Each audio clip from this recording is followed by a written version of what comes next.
Good morning, children. Welcome to the class. Today, let us do exercise 9.1.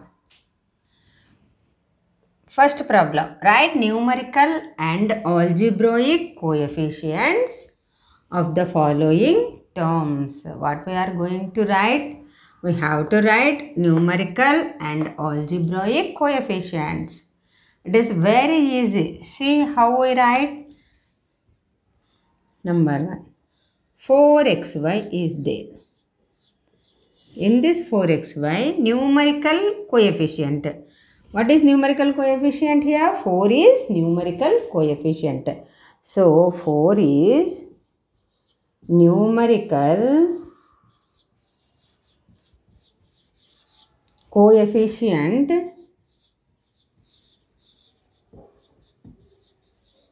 of x and y or xy.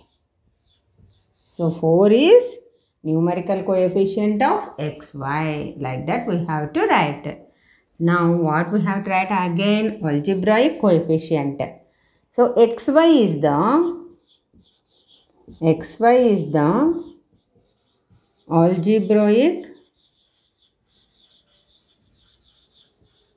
coefficient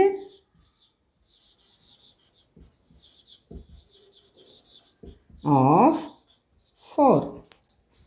So, xy is the algebraic coefficient of 4 and 4 is the numerical coefficient of xy. Like that we have to write down. Now, let us solve the second one. So, here in the second one we can write minus 7 is the numerical coefficient of a square b cube c. Minus 7 is the numerical coefficient of a square b cube c. And what is the algebraic coefficient here? A square b cube c is the algebraic coefficient of minus 7. Like that we have to write down. Now here in the third one, what is the numerical coefficient here? Let us solve this one here. PQ by 2R is given. We have to find numerical coefficient and algebraic coefficient. How we write? See, PQ by R. PQ by R is the algebraic coefficient and 1 by 2 is the numerical coefficient. So, 1 by 2 is the numerical coefficient of PQ by R. Like this we have to write. And PQ by R is the algebraic coefficient of 1 by 2. Like this we can write down. Now see here in fourth one, what is given? Minus 6 mn. Minus 6 mn. In this, minus 6 is the numerical coefficient of mn. Isn't it? Minus 6 is the numerical coefficient of mn. And mn is the algebraic coefficient of minus 6. What is mn? mn is the algebraic coefficient. Algebraic coefficient of minus 6. Like this we have to solve these problems. Now let us solve the second problem. What is given here? Write the number of terms in each of the following. In the introduction part also we did the same. Again, in the exercise also he has given write the number of terms in each of the following. We have to find the number of terms in each of these 5 following expressions. So let us see first one. How many terms are there here? This is one term and this is another term. So how many terms altogether? 2 terms. So in the first one, we have 2 terms. And in the second one, how many terms are there? 1 t square and t cube. So this is one term, this is another term, and this is another term. So all together we have 3 terms. How many terms we have? 3 terms. Now let us see the third one. How many terms are there? Yes, you are right. See here, this is one term, this is one term, and this is one term. See, this is one term, this is one term, and this is one term. There are 3 terms. Here, see 2xy. How many terms are there in 2xy? Is this 3 terms? No, because it is not divided by, there is no plus symbol or minus symbol in between 2xy. So, this is single term. 2xy is one term. So, this is one term, and this is one term, and this is one term. ఇవి 3 terms ఉన్నాయి. ఇక్కడ 3 terms ఉన్నాయి. x అన్నది ఒక term, 2xy అన్నది ఒక term, 3y ఒక term. 3y అంటే 3y 2 టర్మ్స్ అని తీసుకోరాదు. ఎందుకంటే 3 ఇంటూ y 3y అవుతుంది, ఒకే టర్మ్ అవుతుంది అది. ఇక్కడ కూడా 2 ఇంటూ x ఇంటూ y అనమాట దీని meaning.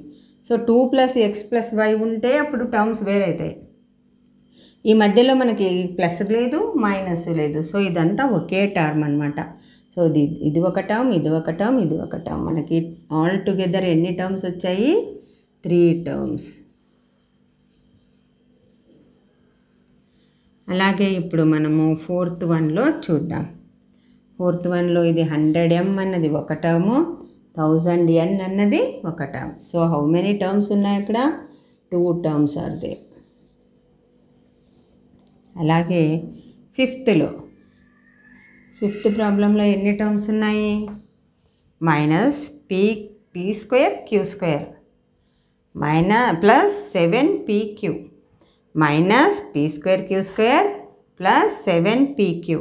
So minus p square q square అన్నది ఒక టర్ము, 7pq అన్నది ఒక టర్మ్. సో మనకు ఆల్ టుగెదర్ ఎన్ని టర్మ్స్ వచ్చినట్లు? 2 టర్మ్స్.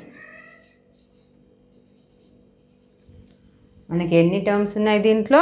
2 టర్మ్స్ ఉన్నాయి. ఈ విధంగా మనం ఈ ప్రాబ్లమ్ని సాల్వ్ చేయవచ్చు. ఇప్పుడు మనము థర్డ్ ప్రాబ్లం ఏంటో చూద్దాం. ఓకే, ఈ థర్డ్ ప్రాబ్లం చూద్దాం. In -5ab² c -5ab² c ఇదంతా కలిసి మనకు ఒకే టర్మ్. In -5ab² c write the coefficients of. What we have to write? We have to write the coefficients of b² c minus b² c minus 5abc 5ac ab² minus 5ab. Here he is not asking numerical coefficient or algebraic coefficient. ఇక్కడ మనకి ప్రాబ్లంలో numerical coefficient అడగడం లేదు, algebraic coefficient అడగడం లేదు, only coefficients అని అడుగుతున్నాడు. అంటే మనము న్యూమరికల్ రాయవలసి ఉంటుంది, ఆల్జిబ్రాయిక్ కోఎఫిషియంట్స్ కూడా రాయవలసి ఉంటుంది. Actually what is coefficient? Coefficient అంటే coefficient is nothing but multiplicative factor. ఇందులో ఉన్న మల్టిప్లికేటివ్ ఫ్యాక్టర్ అంటే ఇప్పుడు ప్రాబ్లమ్ని బాగా ఒకసారి చూద్దాం. ప్రాబ్లంలో మనకి ఏమి ఇచ్చారు? -5ab² c అంటే ఇప్పుడు దీంట్లో ఏమేం ఫ్యాక్టర్స్ వస్తాయి అంటే ఒక 5 అన్నది ఒక ఫ్యాక్టరు, a అన్నది ఒక ఫ్యాక్టరు, b² అన్నది ఒక ఫ్యాక్టరు, b అన్నది ఒక ఫ్యాక్టరు, c అన్నది ఒక ఫ్యాక్టర్.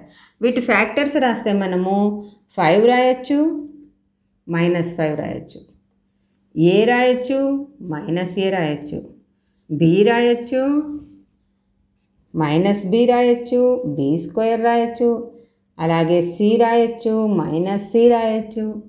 ఇవే కాకుండా ఇంకా ఏం రాయొచ్చు?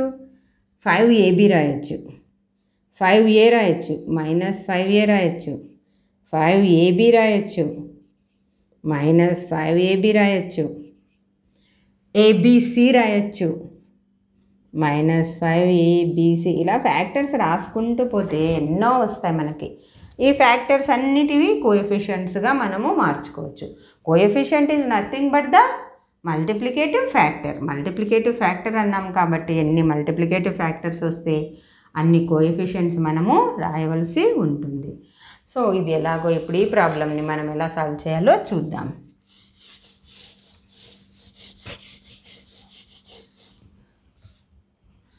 ఇప్పుడు -b²c.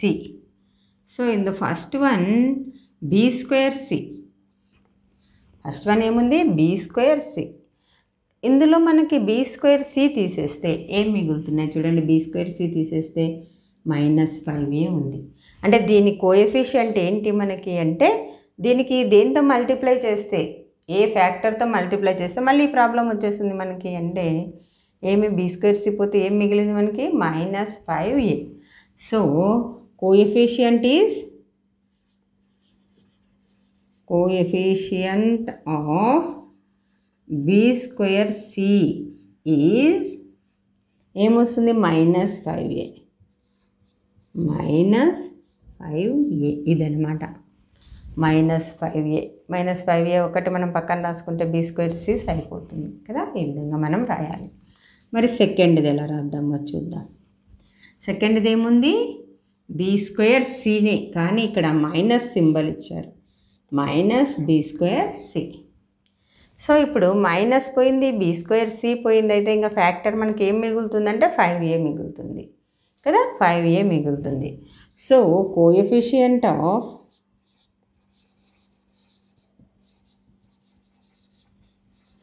లేదా ఫ్యాక్టర్ ఆఫ్ -b²c ఈజ్ ఏమొస్తుంది? దీంట్లో మైనస్ కూడా పోతే మనకి ఏం మిగులుతుంది? 5a మిగులుతుంది.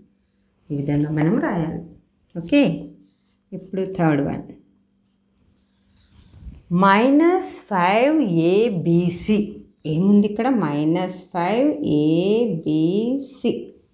మరి దీని కోఎఫిషియంట్ ఏముంటుందంటే ఇందులో చూడు మైనస్ పోయింది, 5abc అన్నీ పోయినాయి, కానీ b² ఉంది కదా ఇక్కడ, అంటే ఒక b మిగిలింది కదా. సో కోఎఫిషియంట్ ఆఫ్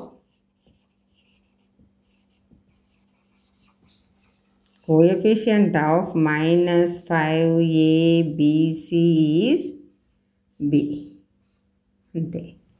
దీన్ని bతో మల్టిప్లై చేస్తే మనకి ఏమొస్తుంది? -5ab²c. అంటే సేమ్ ప్రాబ్లం మనకి వచ్చేస్తుంది. సో ఇది మనకు మల్టిప్లికేటివ్ ఫ్యాక్టర్ ఆర్ కోఎఫిషియంట్ అనమాట. మనం ఈ ఆల్జీబ్రాయిక్ ఎక్స్ప్రెషన్స్లో మల్టిప్లికేటివ్ ఫ్యాక్టర్నే ఏమంటున్నాం? కోఎఫిషియంట్ అని అంటున్నాం. ఇప్పుడు ఫోర్త్ వన్ 5ac. ఇప్పుడు 5ac పోతే ఏమేమి మిగులుతాయి మనకి? మైనస్ ఏ పోయింది ఆల్రెడీ, సో b² మిగులుతుంది అంతే. So coefficient of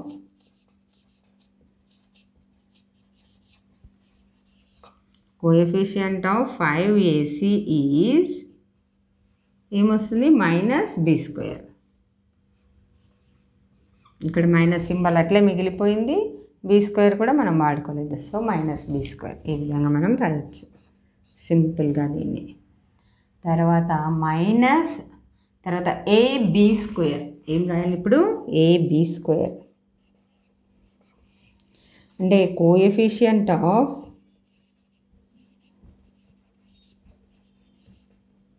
ab² is ఏమొస్తుంది? కోఎఫిషియంట్ ఆఫ్ ab² పోతే ఏమేమి మిగిలినాయి మనకి? -5c మిగిలింది. So -5c is the coefficient of ab². ఈ విధంగా మనం రాయాలి. ఓకే. ఇప్పుడు సిక్స్త్ చూడండి. సిక్స్త్ ఇక్కడ రాద్దాం. ఏముంది సిక్స్త్? -5ab. -5abది కోఎఫిషియంట్ రాయాలి. సో కోఎఫిషియంట్ ఆఫ్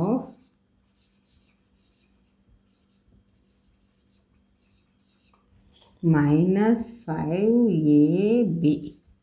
సరే, ఇక్కడ -5ab ఇందులో బీ స్క్వేర్లోని ఒక బీ కూడా పోయింది. సో ఏమేమి మిగులుతున్నాయి మనకి? ఇక్కడ ఒక బీ మిగులుతుంది, ఇక్కడ సి మిగులుతుంది. ఈజ్ ఏమేమి మిగిలినాయి మనకు? BC. This is the coefficient of -5ab. సో ఈ విధంగా మనము ఈ ప్రాబ్లమ్ని సాల్వ్ చేయాలి. ఇలాంటివన్నీ మనకు నోటెడ్గా రావాలనుకుంటే వీటిని బాగా ప్రాక్టీస్ చేయాలి. Practice only make maths easy. Practice make maths easy. మనకి ఈజీగా మ్యాథ్స్ రావాలంటే ప్రాక్టీస్ చేయడం ఒకటే ఏకైక మార్గం. సో దీన్ని మీరు ఒక 2-3 సార్లు ప్రాక్టీస్ చేయండి, ఇంక ఇది పర్మనెంట్గా మీకు వచ్చేస్తుంది. ఓకే. సో 9.1 ఎక్సర్సైజ్లోని last question, 4th question. Write the term containing x and coefficient of x.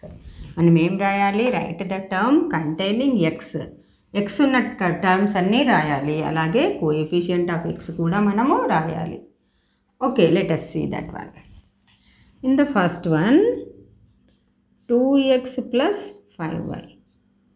మనం ఫస్ట్ ఏం రాయాలి? The term containing X. The term containing X ఏముంది? Term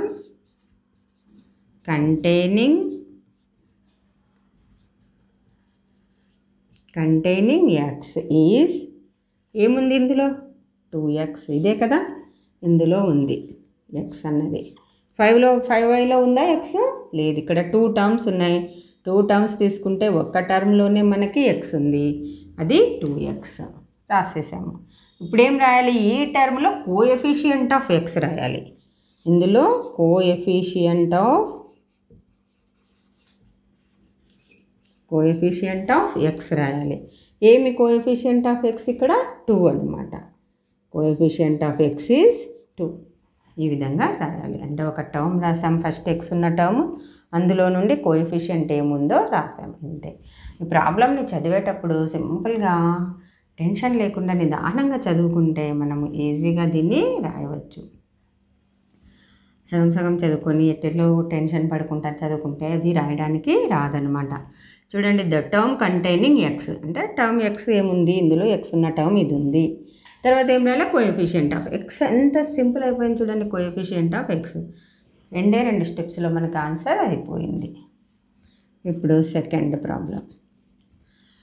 -x + y + 3. ఇది రాసుకుందాం. -x + y + 3.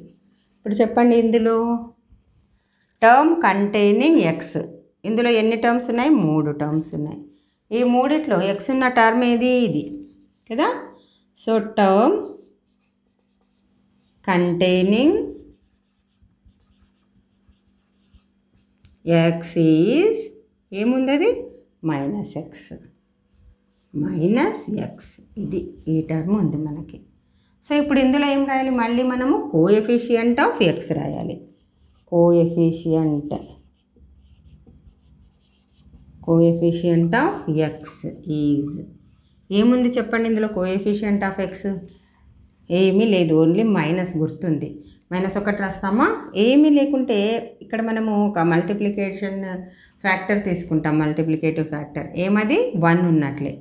మనం 1 రాయకున్నా 1 ఆల్రెడీ ఉన్నట్లే అండర్స్టూడ్. కాబట్టి coefficient of X is -1 here, ఎందుకంటే minus గుర్తు ఉంది.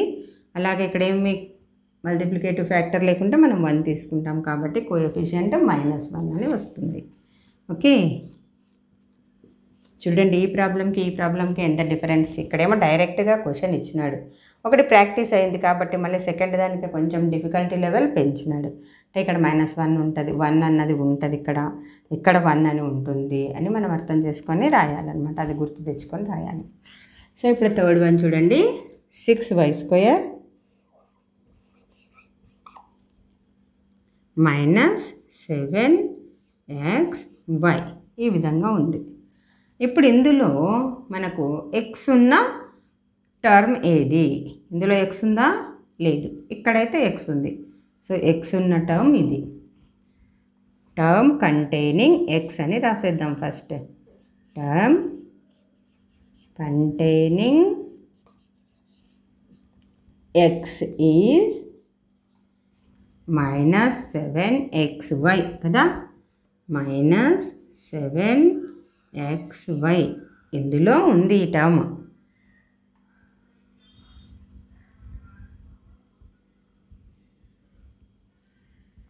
Term containing x is -7xy. ఇప్పుడు ఏం రాయాలి మనము? కోఎఫిషియంట్ ఆఫ్ x రాయాలి. చూద్దాం. కోఎఫిషియంట్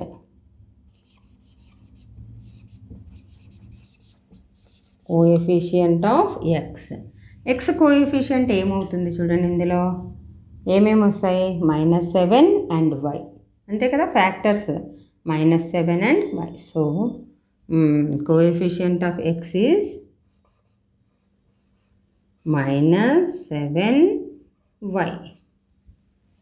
ఈ విధంగా మనము కంప్లీట్ చేయొచ్చు. సో ఈ ఆల్జీబ్రాయిక్ ఎక్స్ప్రెషన్లో 9.1 ఎక్సర్సైజ్ కంప్లీట్ అయిపోయేసరికి మనకు ఏమేమి అర్థమైందంటే, అసలు టర్మ్స్ అంటే ఏంటి, టర్మ్స్ ఎలా రాయాలి, టర్మ్స్ని ఎలా కౌంట్ చేయాలి, ఎన్ని టర్మ్స్ ఉన్నాయి ఒక ఆల్జీబ్రాయిక్ ఎక్స్ప్రెషన్లో, ఈ ఎక్స్ప్రెషన్లో ఎన్ని టర్మ్స్ ఉన్నాయి, అది ఎలా కౌంట్ చేయాలన్న ఒక విషయం తెలిసింది. అలాగే కోఎఫిషియంట్స్ రాయడం కూడా మనకు బాగా అర్థమైంది. దేని కోఎఫిషియంట్ ఎలా రాయాలి, న్యూమరికల్ కోఎఫిషియంట్ అంటే ఏంటి, ఆల్జీబ్రాయిక్ కోఎఫిషియంట్ అంటే ఏంటి, ఏదన్నా ఒక నంబర్ ఇచ్చినప్పుడు దాని కోఎఫిషియంట్స్ ఎట్లా కనుక్కోవాలి, ఇక్కడ జస్ట్ ఎక్స్ కోఎఫిషియంట్ కనుక్కోమన్నాడు, అది ఎలా కనుక్కోవాలి, ఇలా అన్నీ మనకు ఇవి డీటెయిల్డ్గా బాగా అర్థమైనాయి. వీటిని మళ్ళీ ఒకసారి ప్రాక్టీస్ చేసుకోండి, మీకు కూడా ఇంకా ఎప్పటికీ గుర్తుండిపోతాయి. ఓకే.